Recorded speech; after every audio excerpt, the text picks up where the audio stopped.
morning, good afternoon, and good evening to everyone joining us from across different time zones. It is a great honor and pleasure to welcome all participants in today's webinar on UNAMA's mandate renewal and evaluating the path forward.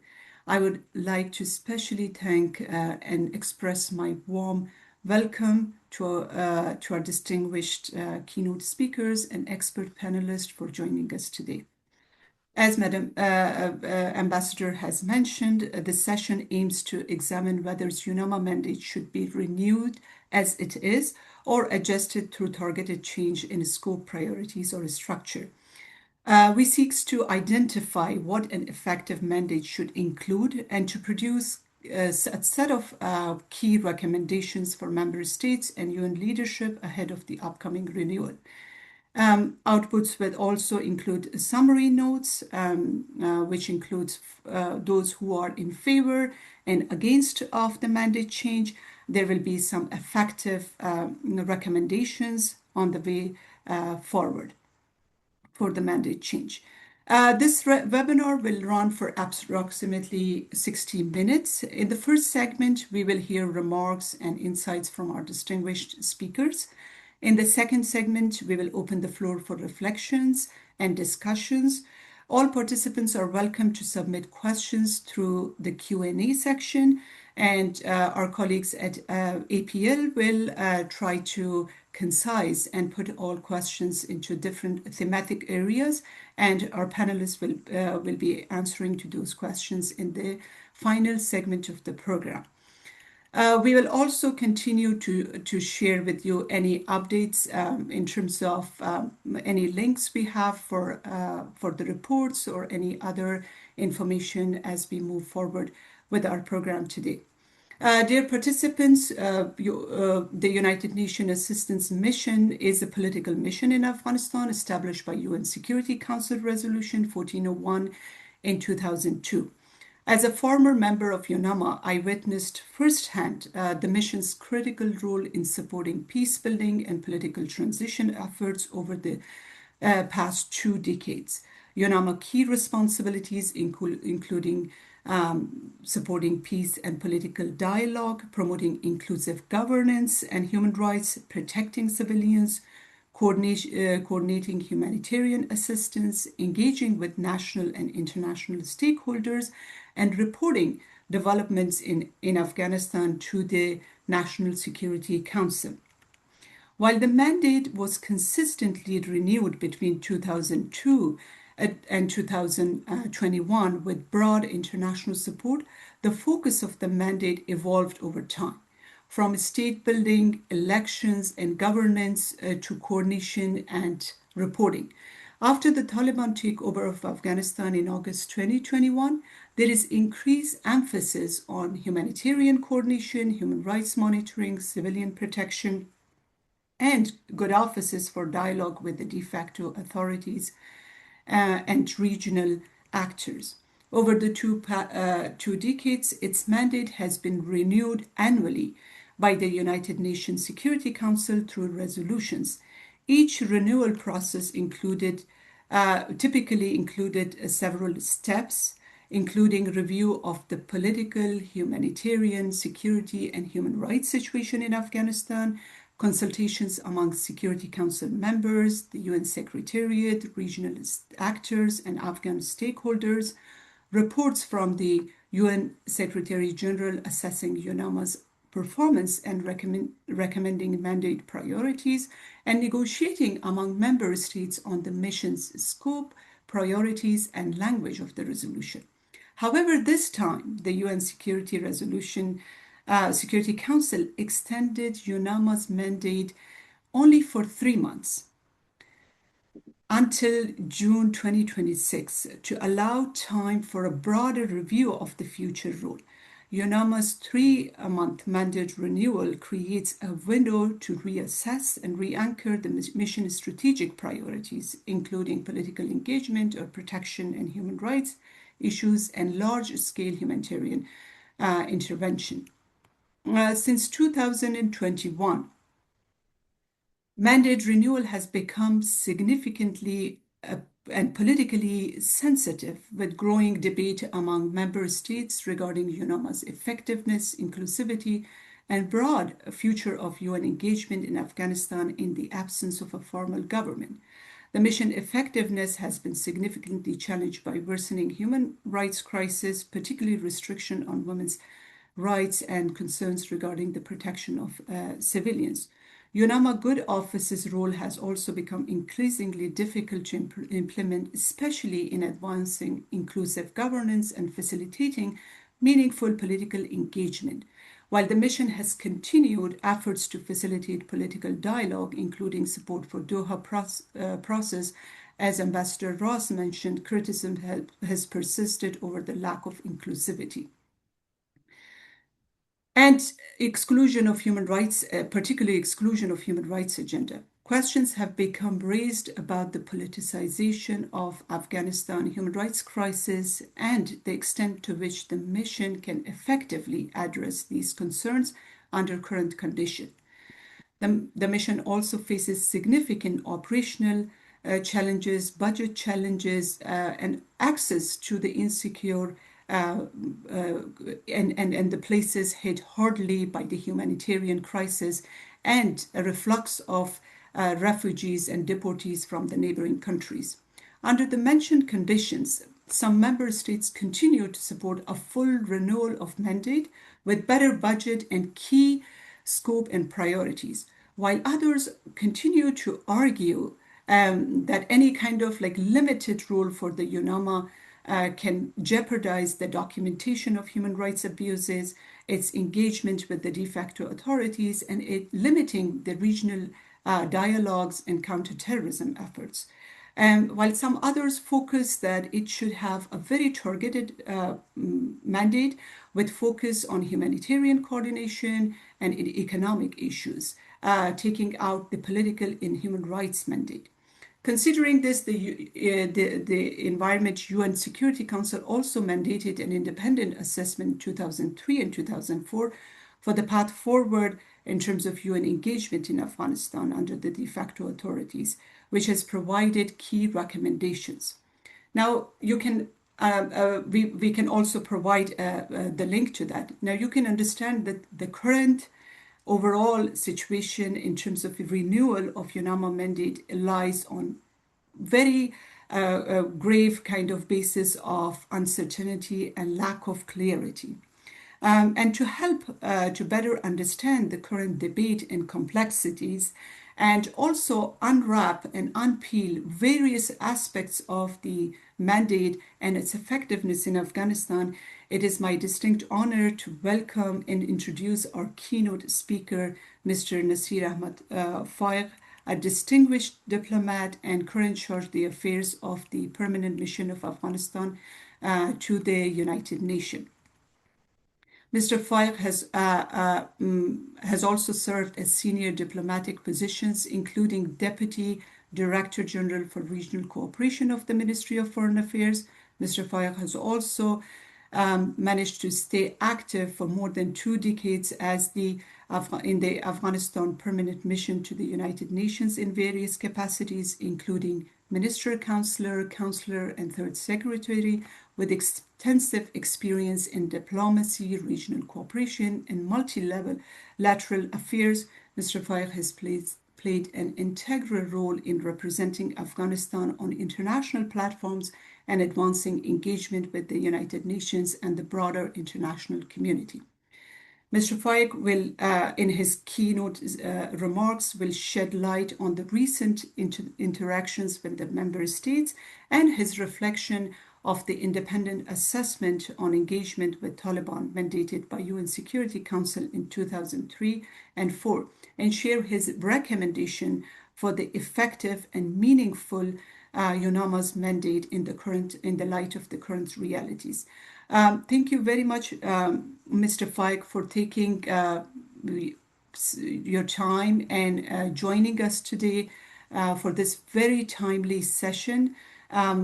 It's my pleasure to host this session and to welcome you once again. The floor is yours. Thank you, Dr. Sakhi, and it's a great honor to be among my colleagues and also attend at this important session. Thank you very much, Ambassador Adelarvaz, and thank you, Afghanistan Policy Lab at Princeton University for organizing this timely and important discussion. And also my greetings and warm regards to our distinguished speakers and other honorable participants who are joining us in this meeting. At a critical moment for Afghanistan and for international engagement on Afghanistan, this conversation on the future of UNAMA is both necessary and urgent, especially at a time that Afghanistan's case has been pushed aside and sidelined at international stages, even at the UN, given other emerging conflicts and competing crises.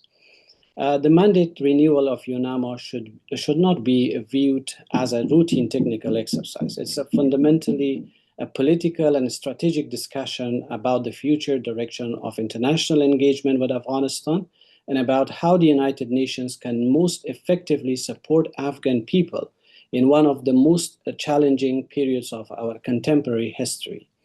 As we are all aware that nearly 5 years after the Taliban's takeover, Afghanistan continues to face multidimensional crisis, a worsening human rights situation, deep humanitarian and economic hardship, systematic exclusion of women and girls, shrinking civic and political space, increasing regional security concerns due to persistent terrorism threats, and the continued absence of an inclusive and legitimate political framework. This all emanate from the Taliban's policies and their unwillingness to obey to the international obligations. In this environment, the role of United Nations, and particularly UNAMA, remains indispensable. UNAMA today remains one of the few international mechanisms still capable of maintaining international attention on Afghanistan, facilitating humanitarian coordination, monitoring and reporting on human rights, engaging regional and international stakeholders, and helping preserve international attention on the situation of the Afghan people. For this reason, we strongly support the renewal of a robust UNAMA mandate for a full 1-year period. At the same time, I believe there is now growing recognition among Afghans and many international stakeholders that current approach requires adjustment and strengthening, particularly in political dimensions of the mandate. This is the reason that the Resolution 2818 extended UNAMA's mandate until 17 June. And discussions among the permanent members of the Security Council have started on the renewal of the mandate. And I believe that this conversation will help us as we will share I will not go to the other aspects. I will just focus on the discussions within the United Nations and Security Council, and also our missions, perspectives and position about how we can contribute in this assessment. Of course, following the August 2021, the humanitarian dimension understandably became the immediate priority in order to prevent state collapse and humanitarian catastrophe. UNAMA played an important role in facilitating humanitarian assistance under extraordinarily difficult circumstances. UNAMA's human rights monitoring and reporting have also become increasingly important, particularly in documenting the systematic restrictions imposed on women and girls and broader deterioration of civic freedoms. However, the political dimension of the mandate has remained insufficiently developed. Many Afghans increasingly ask, what is the political roadmap for Afghanistan? What mechanisms exist for meaningful intra-Afghan dialogue? And how can sustainable peace and stability be achieved without inclusion, legitimacy, and political participation? So these are the questions that we must address. I am sure that the distinguished speakers will talk about that in detail, but we would like to share our views. Several priorities deserve particular attention. First, UNAMA's political mandate should be strengthened. The greater emphasis should be placed on facilitating an inclusive political process. UNAMA should more actively use its good offices to facilitate an inclusive political dialogue, involving credible representatives of Afghan people, including women, youth, civil society, political stakeholders, ethnic and religious communities, and non-Taliban Afghans. A durable political settlement can emerge through exclusion. Second, the recommendations contained in the Secretary General's independent assessment provide an important framework for moving forward. The proposal regarding the possible appointment of a special envoy deserves serious and constructive consideration if it can contribute to greater coherence, coordination, and political engagement. At the same time, any future political process must remain principled and condition-based. This is growing concern among many Afghans that aspects of the Doha process and some working groups have increasingly focused on technical engagement while insufficiently addressing the core political and human rights realities facing the Afghan people. Engagement should not lead to normalization without meaningful progress. Third, human rights, especially the rights of women and girls, must remain central to all UN engagements. The situation of Afghan women and girls continue to deteriorate, and I don't want to touch and repeat because it is already aware, it's an evident fact, but without restrictions on women and participation in public life continue to expand systematically, and any international engagement that sidelines these realities risk undermining both the credibility of United Nations and long-term prospects for peace and stability in Afghanistan. Fourth, security issue, particularly counterterrorism concerns, must also remain an important component of UNAMA's work. The presence and activities of terrorist groups in and from Afghanistan continue to pose a serious risk not only for Afghans or Afghanistan, but also for regional and international peace and security. Counterterrorism efforts, however, should be part of a broader strategy that addresses governance, inclusion, economic collapse, and political instability. For counterterrorism, of course, we need a responsible and legitimate government to address the shared concerns. But unfortunately, this is lacking in the current situation. And finally, I would like to emphasize that Afghan people continue to look at the United Nations not only as a humanitarian actor, but also as a principal political institution capable of preserving hope for peaceful, inclusive, and rights respecting future. UNAMA's future effectiveness will ultimately depend on whether it can maintain the balance on humanitarian assistance, principled political engagement, human rights protection, and meaningful support for an inclusive political pathways. The Afghan people should not be forgotten, and the international community should avoid any approach that could contribute to the normalization of exclusion, repression, and systematic denial of fundamental rights. Before I conclude, I just wanted to share also that despite all these frustrations and criticism that Afghan people, and particularly women and girls and the people of Afghanistan who are suffering from this situation, from this crisis, we have to say that the UN has really taken some steps in the past few years. This assessment of UNAMA mandate was first asked by the Council in September of 2021, and the Secretary General was asked to provide a strategic on recommendations on the operations of UNAMA. And then the UNAMA mandate was adopted through the Resolution 2626, which is still the core mandate. And the current discussions on the assessment of UNAMA is, luckily, it's not touching the core priorities and tasks of UNAMA. The discussions mainly would focus on how to streamline the language of the current resolution, the resolution that was adopted in March. So there are some intentions how to focus on streamlining of the language, because this may help UNAMA in implementation of their tasks. And also there are some reservations about the cost effectiveness.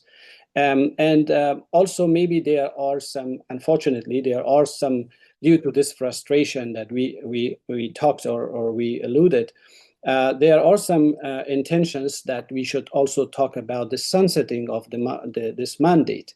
But this is not shared by majority of permanent members. And obviously, as you can see in the resolution that was adopted in March, there is a consensus, a majority of the Security Council members and donors and international partners support UN's and UNAMA's presence in Afghanistan.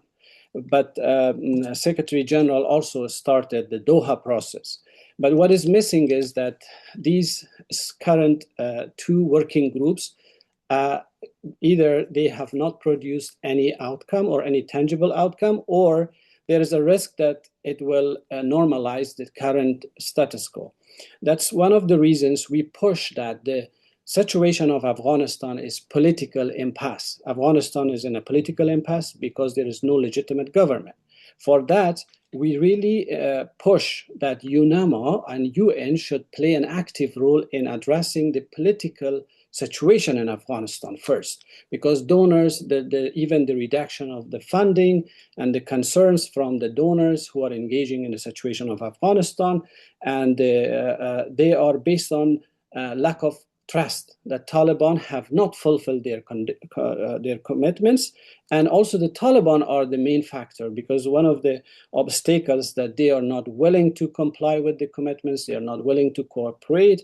And we should not also ignore the fact that the key stakeholders, the regional countries, the Taliban as one of the obstacles, but also conflicting interests. There are other obstacles that we have to also take into consideration when UNAMA is given with such a mandate. We understand that in the past 4 or 5 years, UNAMA has mainly focused on humanitarian segment and human rights, but on political aspects, there is no progress. That's one of the reasons we push for the political process. And another factor which should be highlighted is the appointment of a special representative. Even if we have a strong mandate, the current mandate, the 2626 resolution is very strong and comprehensive, but there is no, unfortunately, in the past 4 years, the political aspects or the leadership of the UNAMA had challenges in implementation. So we need for implementation of UNAMA a coherent approach from the international community, a full support from the Security Council, and also a strong leadership, which unfortunately still the Secretary General has not been able to appoint a special representative. And now we are asking for appointment of also a special envoy based on the recommendation of the independent assessment, because either we should have a a strong and impartial, fully committed to human rights principles, a special representative, or if the UNAMA cannot implement its mandate, then there should be a special envoy to push on these political aspects. So I will stop here and I would listen to our distinguished speakers, and later on, maybe if there are questions, I would be happy to answer. Thank you very much. Thank you very much, Mr. Faik, for your comprehensive overview of the current state of affairs in New York, and also providing a very targeted recommendation for the renewal of UNAMA's mandate. We have taken a note of all these recommendations. Now, participants, I would like to open the floor for our distinguished expert panelists today. Each one of our fellow will have only 5 to 7 minutes for the interest of time. I will try to read your bios, keep your bios very short so that we can hear to your remarks. Our first panelist is Mr. Arif Dusyar, who is the Director of Afghanistan Program for Peace and Development at the University of Notre Dame Kroc Institute for International Peace Studies. In this role, he conducts research and coordinates the Afghanistan Dialogue Envisioning Processes, a multi-stakeholder initiative that aims to develop a shared vision for a peaceful future in Afghanistan.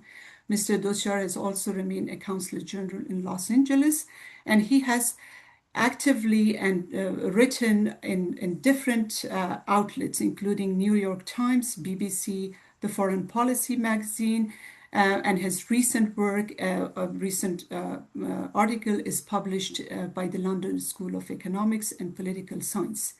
Mr. Arif Dus, you're welcome. And my first question, first of all, congratulations on conducting the recent consultations through Afghanistan Dialogue and Visioning process at Notre Dame University. In light of these findings and the vital remarks from Mr. Feig, what recommendations would you make for UNAMA's future role, particularly ensuring that public and civil society voices are meaningfully reflected in the new mandate? Thank you. The floor is yours. Thank you so much, Dr. Saib. Thank you to Ambassador Ross. Good afternoon and good morning, depending on where you are. I think the 90-day review period for some of us feel like the snooze button on our phones, but I know that many of us have been working, and I can say certainly, as Dr. Sehi mentioned, that we have been working at the Afghanistan Dialogue and Visioning process, or DVP. We held a series of consultations in April on the future of UNAMA with dozens of Afghan stakeholders, both inside Afghanistan and abroad. These participants included social and political actors. It also included private sector experts, women, youth, victims groups, religious leaders, and also academics and scholars. So these reflections are really the result of these consultations, and they are very much future-oriented. I think that the message that we heard is one of a paradox, because many of the participants expressed deep dissatisfaction with UNAMA's current performance. And at the same time, they were terrified of UNAMA leaving Afghanistan. And that's the paradox. They were very clear that they want the mission to continue in Afghanistan until, quote unquote, a legitimate government is in place. But they were also very clear that they don't want the version of UNAMA that they see today. All of these participants also pointed to a gap between what the Council says and what UNAMA does on the ground. They said that the mission has been forced to focus on technical issues like counter-narcotics and the private sector, which is effectively implementing parts of the 2023 independent assessment report. But without the Council actually updating the mandate to reflect these activities. They said this may be working very well for the Taliban, but it's not working very well for the majority and many segments of the society. So what I will do is present the recommendations. There are 6 key recommendations. I will present them in 3 broad categories, also in the interest of time. But luckily, these recommendations were published just this morning, so I'll share the link with Ambassador and APL colleagues for further use. The first category of recommendations focus on stabilizing the mission. So first, they said extend the mandate for a full year. This provides stability. Second, they said unburden the mission from humanitarian issues so it can focus on its original reason for being there in the first place, which is the good office's role. They were very clear on these. The second category focused on empowering the mission. In the June resolution, they recommended explicitly including the independent assessment report. They said emphasize the importance of moving toward an inclusive constitutional order through dialogue in Afghanistan. And of course, to do that, they also realized and recommended to the Council to ask the Secretary General to expedite the appointment of a new special representative, or SRSG. They said we don't need a neighbor with conflict of interest. And they were very, very clear in recommending to prioritize political weight of the SRSG and their knowledge of local politics and culture over identity and regional issues. The third category of the recommendations focused on how the council can maximize the use of its toolbox. And there are multiple things at its disposal, of course, and I'm not going to be able to get into all of the details.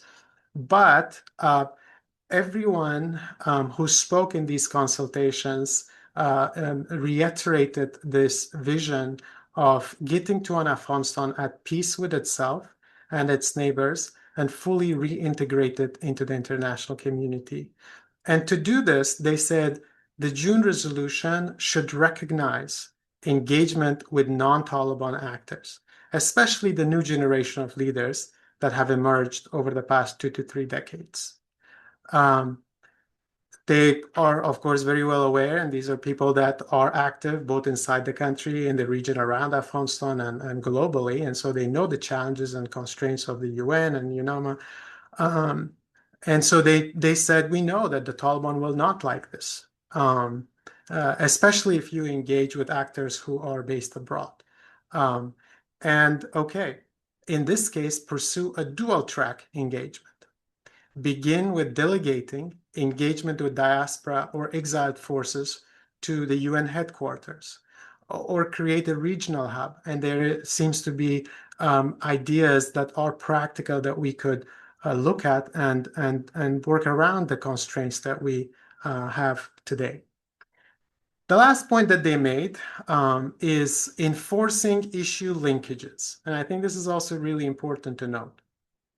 These participants were of the view that trying to create wins, quote unquote wins, on counter narcotics or even trade without getting work done on the human rights front or the political process front, they don't view that as real progress. In fact, they said that probably just focusing on technical matters is providing some kind of an excuse to the Taliban not to engage on political matters with other Afghans. And again, I would like to reiterate that they were clear that the council owns the mission, but they also said that Afghans own the consequences. And because of this, we have to share with you our views. We appreciate some of the member states for engaging with us and trying to hear Afghan perspectives. And at least at the dialogue and visioning process, or DVP, people and the stakeholders stand ready to partner with member states and the council to strategize and implement these recommendations. And like I said, I will share the link so you could take a look at these recommendations in detail. Thank you so much. Thank you very much, Mr. Dossier, for reflecting the voices of people across especially the Afghans across the globe, especially those who are inside Afghanistan, and also the diaspora voices, which are very, very key. Thank you for sharing that. And participants, I wanted to make re-announce that if you have any questions, please submit those questions to the Q&A section, and we will be able to share those with our panelists at the last segment of this program. Thank you very much. And now I would like to introduce our next panelist, Mr. Scott Warden, who is a former director of Afghanistan and Central Asia program at the U.S. Institute of Peace.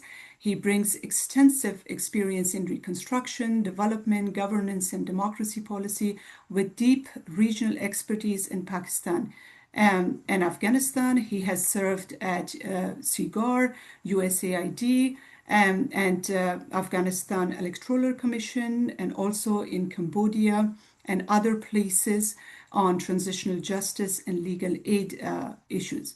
Mr. Scott Warden, welcome. Considering the current U.S. policy environment and global problems and regional issues surrounding Afghanistan neighbors, do you think there is sufficient interest in the United States for a full renewal of UNAMA's mandate? What are some of the foreseeable scenarios and your concrete recommendation to strengthen UNAMA's political and peace-building mandate? Thank you, and floor is yours. Great. Thank you, first for the introduction, and Adela and the Center for hosting this. I want to talk about the U.S. interests for some of the issues that I see with the UNAMA mandate and then recommendations. Before I do so, I want to disclose that I did not see the report that RF was presenting in advance. And I say that because actually my recommendations are similar. So I hope that's a good thing. Maybe great minds thinking alike. But this was not coordinated in advance. Look, when we look at U.S. interests in Afghanistan, U.S. approaches to Afghanistan, and of course, acknowledging that the United States was the member state that insisted on a 3-month versus a 1-year renewal, I think what we see is first and foremost a policy vacuum. There's no explicit policy on Afghanistan, and we can just infer from decisions and actions that have been taken in this administration what that policy or priorities kind of sort of is. One is a focus on counterterrorism, appropriately enough. There is increasing concern about ISIS-K. There's lingering concern about Al-Qaeda. Protecting the homelands is our number one priority, as it has been for a long time. Number two, there's an increased focus in this administration on American detainees. And there has been some progress in terms of negotiating successful releases. So those are really the overarching kind of action priorities, and there's not a policy framework that supports them other than getting incremental things done on those portfolios. I think what we see then is that the White House has unusual, well, they're always in control, but the White House is really the center of decision-making on Afghanistan, more so than in past administrations, where the State Department or DoD would have influence. We can look at the individuals that are kind of setting policy by default. Sebastian Gorka, the CT director, counterterrorism director. He's probably the most influential because counterterrorism is the top priority. He has a long-standing, let's say, deep concern over Islamic extremism. So Afghanistan's an interest in that regard. But we just saw that the U.S. counterterrorism strategy is shifting more toward counter-narcotics in the Western Hemisphere. It does say the second priority is Islamic extremism. It does mention ISIS-K, but it doesn't have a holistic or specific focus on Afghanistan. Adam Boehler is the hostage envoy. So he's involved when it comes to hostage negotiations or detainee release, but hasn't been engaged in an overarching policy debate. And then we have Mike Waltz, the UN ambassador, the U.S. ambassador to the UN. His reputation and history has been pretty hardline against the Taliban, and also, let's say, a budget hawk when it comes to UN finances. So I think that the views that the ambassador Faik said in terms of looking sharply at the budget and not giving the Taliban anything as a reward for non-behavior on our demands is reflected well by Ambassador Waltz. We get then to women's rights and political rights as interests, but not priorities.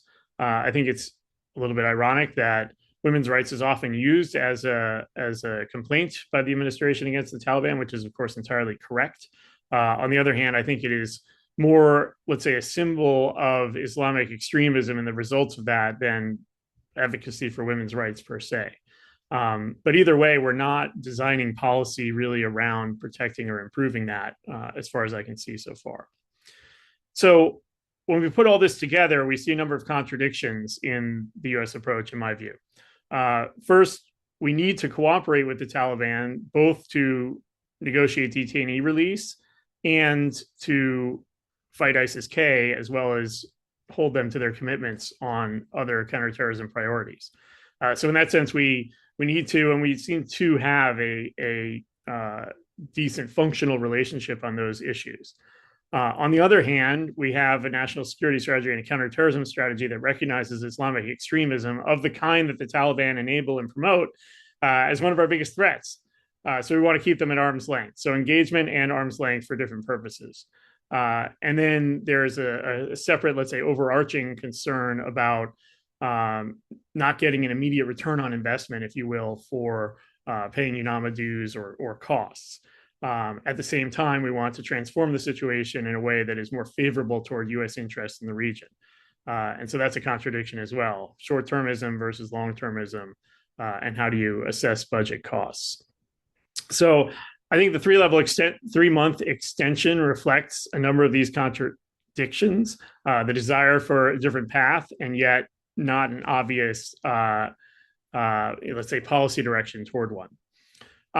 Okay, so what to be done about the UNAMA mandate with this particular perspective in mind? I did a very basic analysis, but I thought it was interesting. It's in line with what Ambassador Fike said. Looking at the preamble, the whereas clauses of the 2022 mandate, which had been renewed, and then the 2026 extension. And there's an interesting difference. In order, in 2022, it said the priorities or the concerns were inclusive and representative government, humanitarian assistance in the economy, those are linked, human rights and women's rights, then political and social rights, then internal security, landmines and safety of Afghans, then counterterrorism, then counter-narcotics. Now we have in that, indicative but not determinative language, human rights and women's rights mentioned first, humanitarian assistance to the economy number 2, counterterrorism number 3, then counter-narcotics, and then internal security, but nothing on in that space on inclusive politics or political and social rights. So I think this reflects not that desire has changed, but maybe that it has been futile over the last 4+ years, and also it reflects a shifting, but at least regional consensus that accommodation rather than pressure for political reform is the right way to deal with the Taliban. And so the intention priorities have shifted. Okay, so what to do?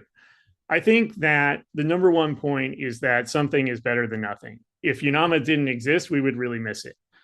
So the first priority, given all of the conflicting, let's say, US priorities, but also regional politics and international politics at the UN, it's better to maintain an okay mandate than to risk losing it. So I support basically the consensus over the last several years that getting a renewal, getting it for 1 year, having UNAMA on the ground, having them execute their mission is a top priority. Having said that, I also agree with earlier comments that there's a contradiction on the UN side between the humanitarian mission and the political mission. And the Taliban has been leveraging this, I think, quite effectively, so that there is a self-restraint on the part of the UN to not push too hard on political issues that will anger the Taliban, that might cause them to either kick UNAMA out or to otherwise restrict their movements, acknowledging that they already have restricted women's movements against UN rules. So these two things get played off against each other. And I agree that finding some way to try to put more of a distinction or a wall between the humanitarian function and the political function will probably help both. Conflating them helps the Taliban. On the other hand, how to do that in an efficient way is a dilemma that I know UNAMA has been grappling with. Secondly, I really strongly agree that maybe a more important decision is about the SRSG and the choice of an SRSG. There's a huge opportunity here. Even if you don't get the special envoy recommended by the Senator Liolu report, getting a politician that has regional credibility, that has no conflict of interest, that can really skillfully execute the mandate on the political side, I think you can do a lot with that, even with the same mandate. And I'll close with the final point. I've been doing some research on the Bonn Agreement and the Bonn Conference. And it strikes me that, there was a different time where the US did not have a particularly proactive Afghanistan policy or engagement with it. 9/11 happens, there's an emergency response. The reason why the Bonn Agreement came together so quickly, and I would argue laid a decent foundation, but it achieved a much more inclusive government than the Taliban rule at the time, is because the UN had been, through fits and starts, engaging through Ambassador Brahimi and through Frances Vendrell with Afghan parties and struggling to engage with the Taliban over a long time. And that paid off with ideas and familiarization that could be rapidly put into place at the Bonn Agreement. So maybe I'll end on a slightly optimistic note that while it seems like we're not getting traction and there's stalemate, there's still a lot of value and benefit to butting against this wall of dialogue going nowhere, just to develop ideas and to build relationships and to connect with the next generation of Afghans, as it was said, so that when opportunities arise, however they arise, a moment of crisis can be seized and make a big leap forward toward more inclusive government in the future, which is the stated UNAMA goal. Thank you. Thank you very much, Scott, for providing this these set of contradictions that exist, and in light of these contradictions, what are some of the positive steps that could be taken for the renewal of UNAMA's mandate? Thank you very much. Now, I would like to give the floor to our last but not least panelist, Mr. Mushtaq Rahim. He is a peace building and development practitioner with over 20 years of experience working with UN, government, and international organizations in Afghanistan, Syria, and other conflict-affected contexts. He has held senior roles at UNDP and has worked extensively with UN agencies, including UN Women and other UNDP and other UN bodies. He is currently a doctoral candidate at Johns Hopkins University, focusing on post-conflict peace building and institution building. Mr. Rahimi, welcome. Since you have extensive experience in fragile context, particularly Syria, considering the humanitarian and human rights crisis in Afghanistan, how do you assess UNAMA's current role? Do you suggest that UNAMA continue to balance both humanitarian and human rights portfolio, or just focus on one aspect of the work? The floor is yours. Thank you for joining us today. Can you please unmute yourself? Thank you. Thank you very much, Dr. Sib, and hello and welcome to everyone. I'll begin my assessment from ground upwards because till now we've been talking everything from top to bottom. One has to be realistic when it comes to the role of UNAMA in the current context of Afghanistan. From the one hand, it has to manage the largest in the world humanitarian intervention in Afghanistan, where half of the population, over 20 million people, are struggling to survive the day-to-day economic hardships. And from the other side, the expectation is that they should manage the political portfolio comprising of inclusive government, offering good offices, reporting on human rights, promoting women's rights, etc. Now, when you look at the maneuvering space that is available to the UNAMA in Afghanistan, one can see that it's pretty much limited, very much shrunk by the way the Taliban operate and the way the de facto authorities work in Afghanistan, where the UNAMA can be talking to the ministerial level people, but the topmost authority that comes from Kandahar can overrule anyone. And in that kind of situation, they're walking a very fine line, a very tightrope. In such kind of situation, they look at their priorities at the moment, and the priority is to make sure that the 20 million or more than 20 million people of Afghanistan are able to survive the economic and humanitarian crisis. In that kind of situation, there is a very limited space for them to really talk about political issues at a very basic level. And the reason is that there is always a hanging sword at their neck, where they're afraid of getting limitations on their operations in Afghanistan, which will leave Afghan people in a dire situation. And that's where they're not able to really perform their job. To be realistic at this moment of time, and if we go back in time, like during the Republic time as well, there were competing interests that influenced UNAMA's role. When we question their Republic time, we all know that they were superseded by the member states at a certain stages. Like when we talk about the peace process beginning in late 2000s, The UNAMA was even not aware when talks were started in Germany. We saw during the elections, the second round of presidential election, we had a strong contesting positions between UNAMA, SRSG, and the US Special Rep. So what I'm trying to tell you, UNAMA has always been playing it in a hard way where they have been pressed for space to operate and maintain their mandate and implement their mandate. So in current kind of situation, my assessment is that they've been doing brilliant job as far as the humanitarian response is concerned. And why I'm saying that in absence of UNAMA, we had a unanimous agreement that UNAMA must continue, and I do echo that voice. In the presence of UNAMA, it's not only the UN mission that is able to operate and implement its mandate of humanitarian response, be it UNHCR, UNESCO, and WFP, or UN Women, but the international NGOs who would not have a voice in the absence of the big brother sort of space that UNAMA maintains in Afghanistan, or the bulwark that they provide as far as the Taliban policies are concerned. And in that kind of situation, their presence has allowed not only the UN agencies to operate across the country and deliver their assistance mission, including the UN Women serving particularly the Afghan women in a very far remote areas. I was working on an evaluation, a cluster evaluation, where we looked at they were delivering services the most remote areas to the women of Afghanistan. But in the meantime, they are allowing space to the international NGOs to serve the Afghan people and help survive the system that is existing. So in that kind of situation, I think UNAMA has a very little space to operate. Their maneuvering space is pretty much squeezed, but that doesn't leave them this does not discount them to consider that, well, we're doing a good job on humanitarian front, we don't have a maneuvering space. There needs to be alternative approaches that we need to look at.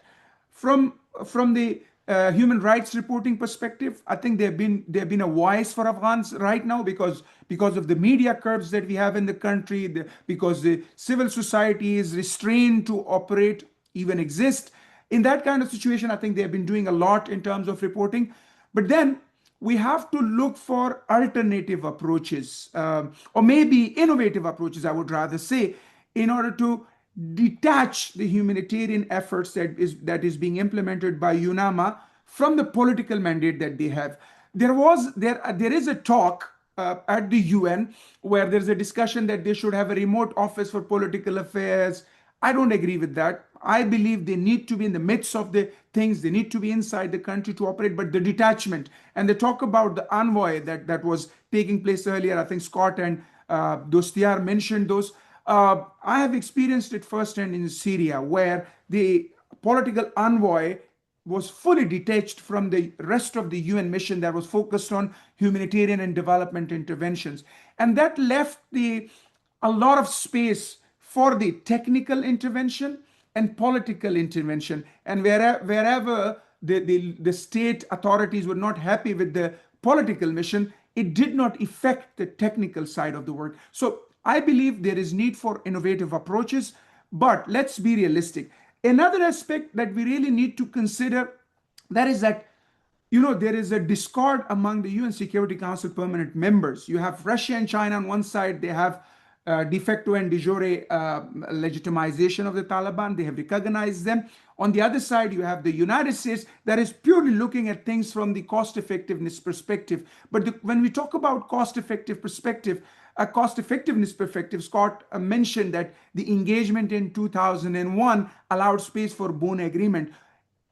Disengagement, absence of support from international community will turn Afghanistan into a pariah state. And in that kind of situation, we would not have any sort of information from inside Afghanistan knowing what is going on. And that would leave us in a dark where I hope things do not happen as it happened in 2001. But in situations like that, we will be faced, hitting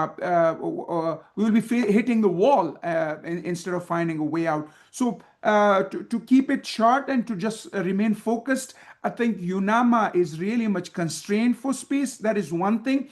They've been doing really a good job with the humanitarian assistance that they're delivering, the coordination, the reporting, everything that they're doing, but they have not been able to do the political stuff, and that is mainly because they don't have space.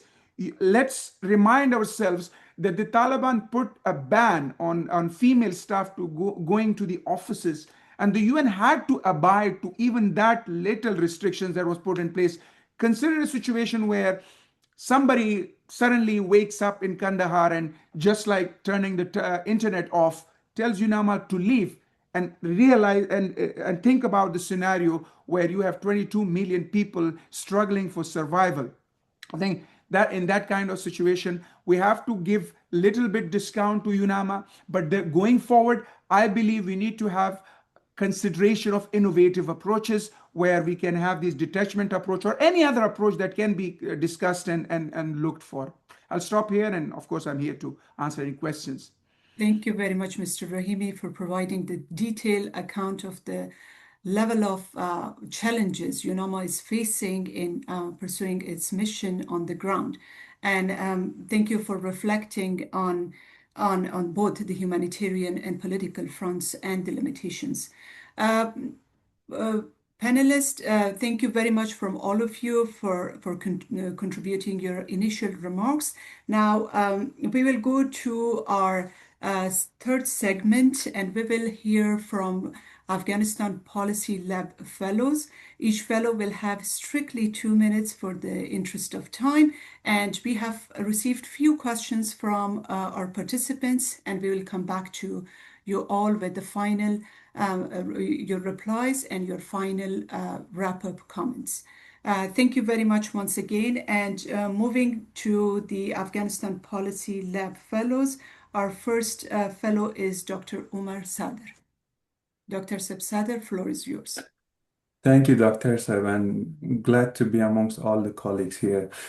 What we have heard today is a reflection of attention to every serious conversation about UNAMA in Afghanistan. And that is the gap between international system can deliver and what actually people of Afghanistan need. So the mandate Renew currently in New York frames itself around few concepts: streamlining the mandate, right sizing, or structural coherence. These are real concerns, but they risk producing a tidier document without a more effective mission. And to understand that, I think we have to look back at the history of UNAMA in the last couple of years to see what they have achieved so far. Since 2024, UNAMA has advanced the assessment, the independent assessment documents, at least least politically demand elements. For example, technical working groups on counter narcotics and private sector, while they quietly shelved its core political track, which is a spatial envoy, structured intra-Afghan dialogue, and the path toward an inclusive and constitutional order. It did this without explicit Security Council authorization, drifting toward Taliban's accommodation under the cover of implementing a document that actually called for the opposite. The Security Council also allowed it to happen by extending the mandate twice without addressing the misalignment. The most visible expression of this drift was Mosaic Plan. In February 2025, most of the human rights organizations and the political groups rejected it for treating the Taliban as primary stakeholder, offering unilateral concessions without including sanctions relief and control over frozen assets. The UNAMA's own budget language tells the story recently. After 2 years of describing its political consultation as, quote, continued effort toward inclusive and responsive governance, in 2026, the document retreated to a more, what is quote unquote, identification of responses and consultative governance models. So this is not a progress. It is somehow, it is managed stagnation, one can say. The structural problem is that UNAMA has created a conflict of interest between its own in-country presence and the political mandate. Sustaining a physical presence inside Afghanistan requires Taliban accommodation, and Taliban cooperation requires accommodation. Accommodation progressively narrows the political space of UNAMA, And so, so somehow this is I echo some of other speakers that there should be a segregation of certain mandate requirements, including humanitarian coordinations, human rights monitoring from the political facilitation, which should not come all under one single umbrella. So the final point that I would make is that the June review must answer one question honestly. Are we designing a mandate for an effective political mission, or are we rationalizing the presence of a mission that has quietly adjusted to Taliban's terms to survive? The answer requires three concrete decisions. One is, as I mentioned, segregating humanitarian and political functions, explicitly authorizing a dual-track engagement that protects UNAMA's inside presence while also create independent space for non-Taliban political actors. The second one is appointing a special representative with a political clout and also knowledge of Afghanistan history and political Islam and the way Taliban has evolved. That's somehow must. I will stop here. Thank you very much, Dr. Sadr, for providing these diverse perspectives. Very informative and insightful. Now I would like to give the floor to Mr. Mubashir. Mr. Mubashir, floor is yours, and time limit is strictly 3 minutes. Thank you. All right, thank you so much. I'm sorry I have a little bit allergy, so but my voice is torturous anyway, so I apologize for victimizing you guys. Thank you very much for the invitation and for the opportunity to engage with Ambassador Shaikh and all the panelists. And I have to say, it's been after a very long time I heard a serious talk with a lot of depth and insight, with a lot of really pragmatic recommendations about the mandate of United Nations. I'm not necessarily an expert in international organizations or UNAMA's mandate, but I remember in 2019, I wanted to start a research project about inclusion and exclusion in the United Nations hiring process, but also their projects and services that they were providing across Afghanistan. And I wanted to start this project because we were all aware of various government agencies being ethnicized to a large extent, their hiring processes favoring one ethnic group or another ethnic group, depending on who was on the top of that particular agency.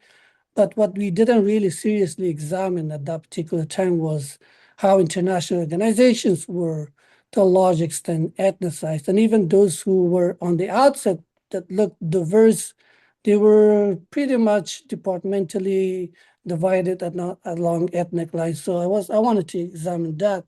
And UNAMA was one of those organizations that was going to be a unit of studies for my project, because UNAMA is, the question about UNAMA's impartiality is not necessarily new. It's not necessarily after the Taliban.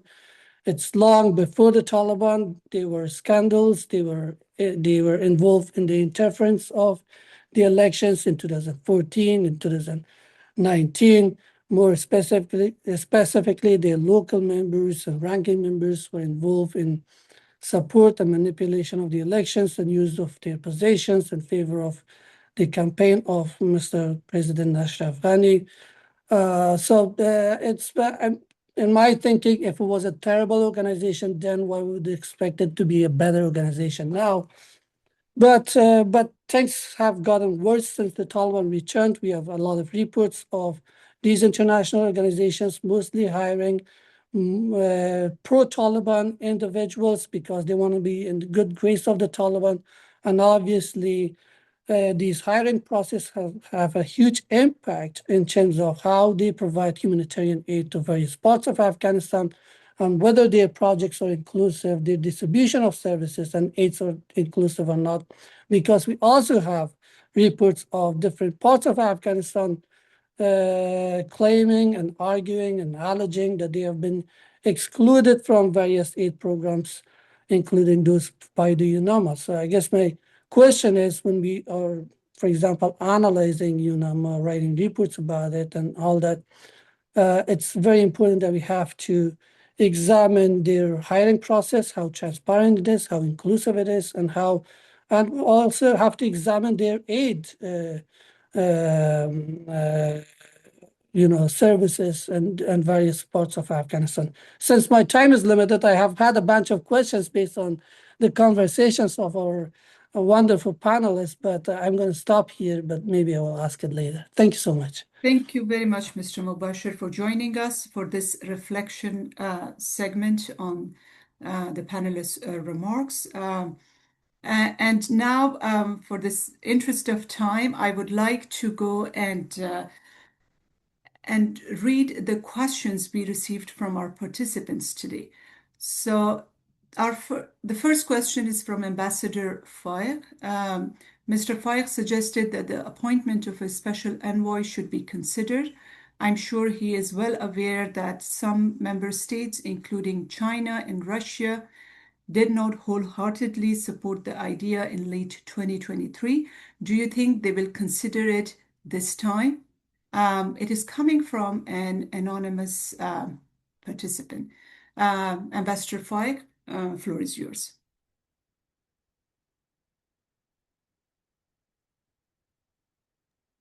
Thank you. So I will address this question, but maybe later on, if there's time, I will mention some of the other aspects. But about this, the point that we push for appointment of a special envoy is very much in line with what some of our distinguished panelists also alluded, that how we can come up with some innovative ideas. Although that there are two deputy SRSGs, one is for humanitarian, which is also resident coordinator under the UNAMA mandate, and they are focusing on humanitarian activities. And also there is another deputy SRSG, which is for political. Unfortunately, we see there is a dilemma. That's one of the reasons. And the other problem that is also related to this question is the special representative. Because the former special representatives, due to any reasons or many reasons that we don't want to address, they were unable to focus on the political aspects of the UNAMA mandate.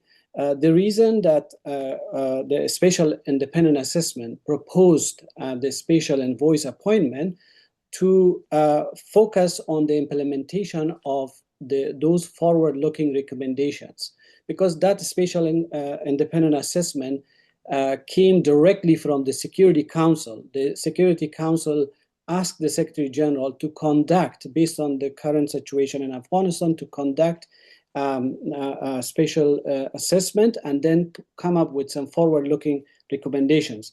And despite the gaps and some of the problems that exist in the special assessment report, but there are some very good practical recommendations which can help even UNAMA and other international stakeholders to frame a roadmap for addressing Afghanistan.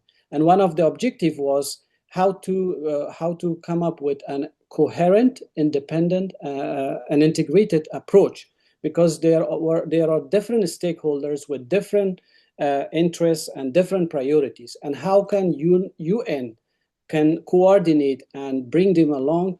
That was the main objective, and that's why the Doha process was initiated by the Secretary General. But the problem is that the UNAMA mandate, which is mandated by Security Council, they felt some kind of intimidation that if there is a special envoy, how can then the role of UNAMA will be weakened. That's why I think somehow they alerted the Taliban and other stakeholders.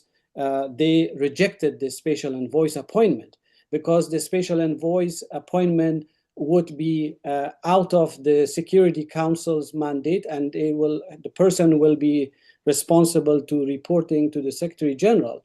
And then some other member states also supported the Taliban's position because of this particular reason. But now, after the 4 years and after the 2023, and now we are in the 2026, we have to, I think there are some developments. one of the developments is that China is a pinholder in the Security Council, and China is a key stakeholder in Afghanistan and also concerned about the security and counterterrorism. And I think they can play a very constructive role if they really agree and convince other Security Council members to agree, because this special envoy's appointment is also supported by United States, UK, and other members of the council, including our mission, because we know that if there is a special envoy particularly focused on how and uses these recommendations, including the mosaic, and also another innovative approach could be UNAMA was behind creating this mosaic and putting all these together. So why not UNAMA can also put under the Doha process a new working group for human rights and another working group for political dialogue, so that create a new momentum, and then we can engage, or they can facilitate this political dialogue. I think that's why we push for a special envoy's appointment, and I hope I addressed the question. Thank you. Sorry if I took. No worries. Thank you very much, Ambassador. Now, my second question is from all panelists. It is from Mr. Farmanullah Bismil. How optimistic are the panelists about the extension of UNAMA's mission for another year, given the major challenges such as restrictions on women's education and the political isolation of Afghanistan continue to persist, and in some cases even worsened? So panelists, if anyone is interested in responding to this question, I'll keep it open.